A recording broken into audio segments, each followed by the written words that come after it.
Greetings, fellow humans, and I have no tea, but I do have a top 5 Wednesday. I'm actually going to be catching up on a couple of these because I saw the tags, I saw the descriptions, and I thought they were good topics. I'm not going to do the goals one because I already talked about some of my goals, but I will be doing others like this one, which is the underrated books. Top 5 underrated books. I gave it some thought to see what I could come up with, and I did get a couple. Some are well known, some won awards, but still, I don't see them talked about as feverishly as they used to, I suppose. Um, First off, the Bartimeus trilogy. They are some fun books by Jonathan Stroud. I'm pretty sure. Uh, Bartimeus or Bartimeus or Bartimus is so fun, and the liner notes. You have the text and the notes. The notes are the thoughts of Bartimeus. It is so fun, so fun, and seriously, that is a solid trilogy. And I think there was a prequel that came out, and I never read it because I was afraid if it was gonna stain the wonder that was that series. That series was a lot of fun, and another series that was a lot of fun, and I actually am gonna finish because I haven't finished, is Artemis Fowl. I read the first 6 books, then the last one hadn't come out, and I started reading a bunch of other stuff, and I never got around to buying it, and then I finally bought it in one of my recent hauls. Artemis Fowl is a clever middle grade YA adventure book. Artemis is nuts, and again, just really fun. And both of those series have something in common. Um, they were really fresh, really original, and you didn't know what was going to happen. It also has very heartfelt moments, which is it's a good part of a book, but something that I've seen lacking. These, when I say heartfelt moments, I mean that they pack a punch. I don't mean like, oh, they checked off the box. I have a heartfelt moment because now is the part of the book that has to have a heartfelt moment before I say blah blah. No. Um, you care about these characters a lot. And I'm not going to talk in depth about the series because it's not being talked about, and I want to read them again so I can do reviews for each of the books, because I think that not only is it worthwhile, it's very, it would be a great thing to do. Another book that has not been mentioned much, and I love, and I mention it all the time. It's Lun Dun by China Mieville. This is such a fun book. I just can't say it enough. And if you're looking for YA and you're looking for something different and a bit quirky, then by all means, check that book out. Read the first chapter, see if it's to your liking. To me, it was fascinating, and it's amazing that I want to read more China Mieville by reading his YA book. I don't think he does much YA, and I want to read the rest of his work because of how good that book is. So, that's a testament to that. Next up, the last two are more Asian related. Lone Wolf and Cub is by far one of the most solid graphic novels I've ever read. There's no way I could predict most of the endings to each of the episodes. The writing is solid. The acting is solid. I said that because that is how vivid the books are. A lone wolf is a very compelling character, and he redefines the word badass. He might be a hired killer, but he has a moral code, and a moral code of a samurai, which is different from other things that I've seen.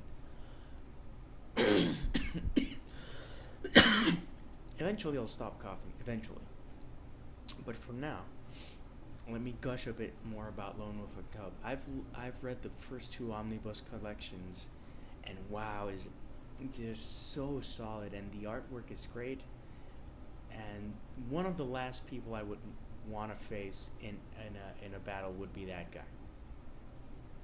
Swordplay is just next level, and the guy, his heartbeat is always, but he's not a dick about it. He's not stoned, but I don't know.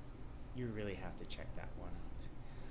Lastly, and most importantly, one of the most important things that I've read in my life is the Bloodsword comics by Jade. And to say that it's underrated is beyond. I just can't even fathom my life without that series. I did read this series when I was a bit young, and I was exposed to some really mature and graphic deaths and subject matter, but it is really compelling story.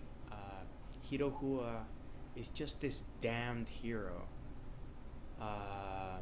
He's not gonna get a happy ending, and he faces tragedy after tragedy while always maintaining nobility when he can and when he doesn't lose his mind. But the artwork in those comics, the original Bloodsword comics, not the Chinese hero ones, the artwork in the Bloodsword comics and the translations are so solid and so great, and the stories are so compelling that I find myself often looking for references in terms of how to deliver a story, or how to be fearless when you have to kill a character.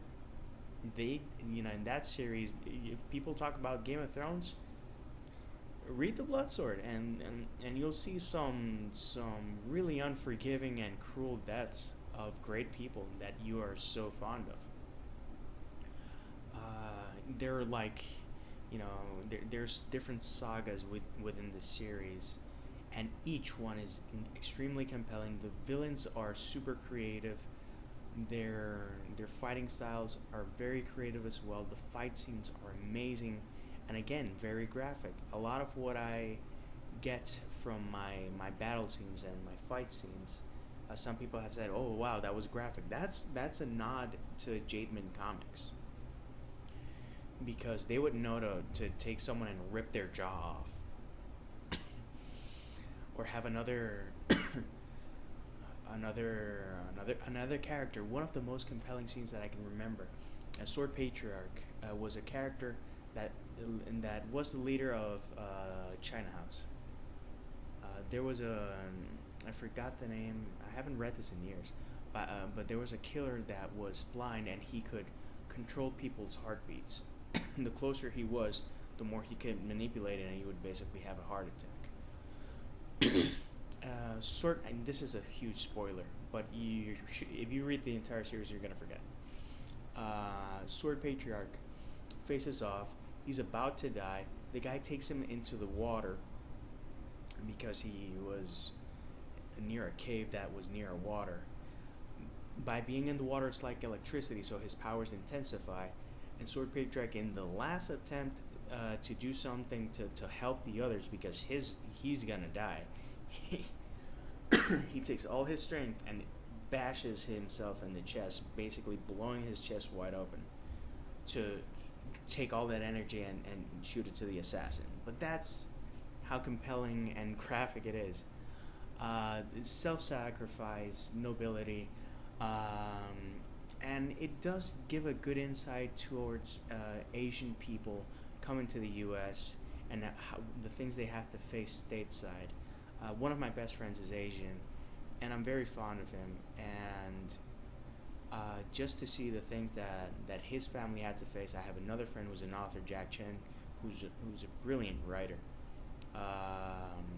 He comes from Shanghai, and just to try to be able to relate better to Asian people, I think it's a very, very important thing. Because yeah, you may read Sailor Moon or Death Note or other mangas, but here you get a real sense of the challenges that they had to face at the beginning of the 20th century. And again, it's a very compelling tale. The artwork is superb. And there's a whole lot of drama. And yes, there's a whole lot of fight scenes and kung fu, but the storytelling is just incredible. And I read this when I was like 9, and I'm gonna be 37, and this still means the world to me. I've reread the series a couple of times right now. They're in Puerto Rico, and I can't wait to get them back so I can reread those. Right now they're doing reissues in the Chinese hero graphic novels, and they're nice, but it's not the same. So by all means, Bartimeus Trilogy, Artemis Fowl series, on Lun Dun, Lone Wolf and Cub. I'm dying to read the third one, and the Bloodsword. All of these are super highly underrated, and definitely worth your time if you want something compelling and different. So until next time, and my next top 5 Wednesday, which will probably be today. Peace, love, and maki rolls.